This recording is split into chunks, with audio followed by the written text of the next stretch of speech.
Hey guys, and welcome to my YouTube channel. And my name is Iwan, and for those of you who don't know, I said in my first video that I was going to be sharing my journey.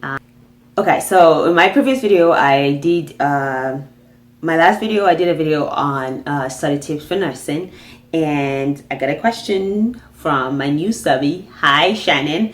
And here's Shannon's question. So Shannon asked, can you please do a video on how you organize your binders and also note-taking formats? So I think this is a very great question, because a lot of times we are so stuck up on how we're going to make the best notes in class and just in general. So all right, so here we go. So the first question about how to organize your binders, for me, I just got myself a cheap regular folder or binder or whatever you want to call it, and I would just put all my stuff in it and mark them as I want to. And you can get these binders. I think they're really folders or whatever. You can get them anywhere. I got mine, I believe, from Walmart or something. And for your second question, which was note-taking format, that I can go a little bit of details for you, because I really do think that's a very good question. So for the first, my things are like scattering all over me, but forgive me, but I'm back. Let's see. I think that like various professors, for me, this is just me, this is not set stone answer and whatever, this is just from my experience. Depending on the kind of professors, that has kind of determined my note-taking formats, let me put it that way. So, but I can still share with you the three basic ones that I really use all the time. For example, my anatomy and physiology professor had slides. She had Microsoft slides. So what I do is before class, sometimes she would print them out for us and just hand them out in class, but sometimes of course you'd have to print out the slides or the chapter notes for yourself. So what I would recommend for effective note taking, if this only works if you have a teacher that has uploaded slides or chapter handouts online, is to print them out in the option that gives you the 6 slides per sheet.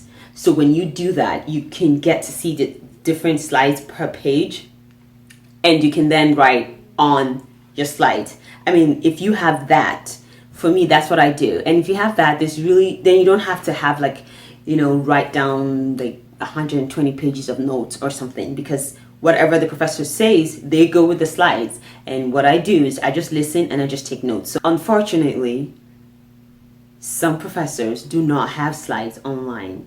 So for me, my summer class, when I took my microbiology, he's not really into, I guess he's one of the professors that's still not into, they're not moving forward with the whole online thing. So he's still very traditional. Like, he's still into the notes taking. Like, you have to have like an actual notebook, and you have to have a pen, and of course you have to have a pen to write.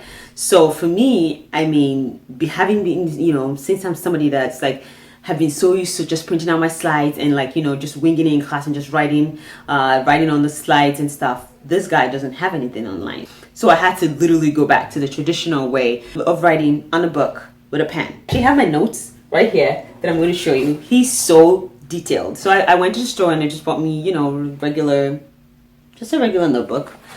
Let me tell you this, he's so specific and he's so detailed. While he's talking in class, we literally are writing everything down. I'm going to show you. So this is like an example of like what I wrote down, and as you can see, I had to highlight the most important things, or highlight like a topic or the headlines or something, so that when I'm going through my notes when I'm studying, it works. So you can use a highlighter, or you can use like a different color pen, so you can see like for the headlines and the subtopics, I would use like a red pen and then just write the other ones in black. So that would definitely draw my attention to, so that when I'm studying, I can like see what the important stuff and the breakdown. Again, this is another page, and it's just, you can see like the red. Can you guys see it? You can see the red pen, and then you can see the black. The black just sort of describes what's in red. It really helps. This is another way for you to take notes. And the third one would be literally just going to class with your laptop. So some students I did try it one time. I went to class with my laptop and I was just like, okay, I'm going to try this out and I'm going to, sort of just type my notes as the professor went along. But it didn't really work for me because, I think I found that I was faster writing, just going with the professor as opposed to typing. But I did see some of my classmates that did have laptops, and it worked well for them. So if you're the type that likes to type, get it? If you're the type that likes to type. Anyway, this is just me being crazy. I was just trying to rhyme. Okay, that's fine. Let's move on. You can always go with your laptops, and you can just type away as the professor is talking in class. The thing that I would like to suggest for you, Shannon, is, and also every other person that, that this question might help, is to have a tape recorder in class. Sometimes writing or maybe typing might not work for you. Just bring out your tape recorder and just click play, record. I mean, I'm sure most professors will be fine with it, but I mean, if you have to ask, you can ask and be like, oh, is it okay if I record you? Just to take permission. But a lot of professors are pretty cool. And so Shannon, I hope I answered your question, and I really do, and I really like this question. So I really hope this also helps every other person who is struggling or who needs just a few tips on how to take notes for their prerequisite classes. So if you have any questions and you have any other video ideas that you would like for me to answer, just leave your comment below and I will be sure to get back to you. And please subscribe and also share this video with your friends. Okay, bye guys, and I'll talk to you next time. Bye.